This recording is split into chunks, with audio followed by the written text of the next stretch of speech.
بسم اللہ الرحمن الرحیم۔ کیا فرماتے ہیں علماء دین و مفتیان شرائع متین اس مسئلے کے بارے میں کہ مرغی اور مچھلی کی کھال کھانا جائز ہے یا نہیں؟ بسم اللہ الرحمن الرحیم۔ جس مرغی کو شرعی طریقہ کار کے مطابق ذبح کیا ہو اس کی کھال کھانا جائز ہے۔ عام طور پر جس طریقے سے لاہوری چرگا بنتا ہے اس میں صرف پر اتارے جاتے ہیں، کھال باقی رہتی ہے، اسے کھانے میں کوئی حرج نہیں، اور مچھلی کی کھال بھی حلال ہے، اسے بھی کھا سکتے ہیں۔ یہ کتاب کا نام جی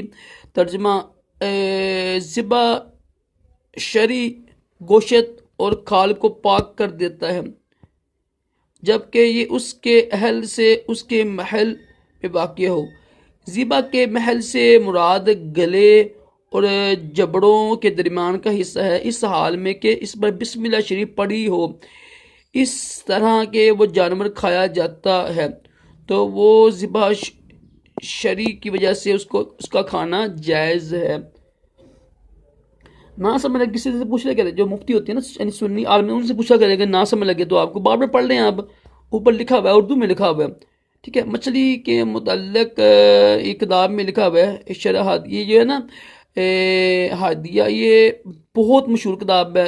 فقہ کی، حنفیہ کی،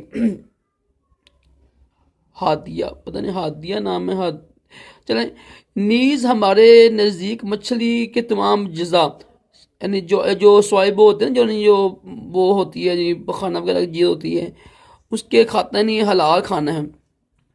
سیدی اعلیٰ حضرت علیہ الرحمہ سے فتاوی رضویہ میں گائیں، بکری، بھینس، مرغی وغیرہ حلال یعنی مذبوح جانوروں کی کھال کھانے کے متعلق سوال ہوا تو آپ علیہ الرحمہ نے اس کا جواب دیتے ہوئے ارشاد فرمایا کہ یعنی ایسے جانور جو ذبح کیے ہوں نا، ذبح یعنی ہو سکتا، میرے خیال میں اس کا یہ مطلب یہی ہوگا، واللہ عالم، مجھے اس کا مطلب نہیں پتہ کیونکہ میں عالم دین نہیں ہوں، جس کا مطلب یہی ہوگا میرے خیال سے نا، جو جانور ذبح کی جاتی ہیں نا، حلال جانور کی کھال بے شک حلال ہے، شرعاً اس کا کھانا ممنوع نہیں، اگرچہ گائیں، بھینس، بکری کی کھال کھانے کے قابل نہیں ہوتی، نہیں کھانا جائز ہے، اگرچہ اس کا یعنی ممنوع نہیں، منع نہیں ہے، اگرچہ کھاتے نہیں ہم نا، اس قابل نہیں ہوتی ہے، لیکن کھانا حلال جانور کی کھال بھی بے شک حلال ہے۔ مچھلی کی آنتیں کھانا منع ہے، چنانچہ سیدنا اعلیٰ حضرت علیہ الرحمہ سے سوال ہوا کہ مچھلی کو اس کی آنتوں وغیرہ سے کھانا کیسا، تو آپ نے فرمایا کہ مکروہ ہے۔ لیکن میں واللہ عالم رسول علیہ صلی اللہ علیہ وسلم، یہ مفتی صاحب لکھے ہوئے نام لکھا ہوا ہے، میں عالم دین ہے نا، تو جو اس کی تشریح ہوتی ہے نا وہ میں نہیں کرتا، تو یہ لیکن جو اس لفظ لکھا ہوا نا میں نے اس کی تشریح نہیں کی ہے، بس ناقص علم کے مطابق تو یہی ہے کہ جو جانور ذبح کی جائے نا، لیکن میری بات کو آپ نا معتبر سمجھا کریں، جو فتوے کے اوپر لکھا ہوتا ہے نا وہی معتبر ہوتا ہے، اور کسی غیر عالم دین سے مسئلہ پوچھنا بھی حرام ہے نا۔ ہاں اگر اس کو پتہ نا کہ وہ کتاب پڑھ کر جیسے نماز کے حکام ہیں، میری علیہ سنن کی کتاب ہے، اس میں ایک مسئلہ لکھا ہوا جی کہ نماز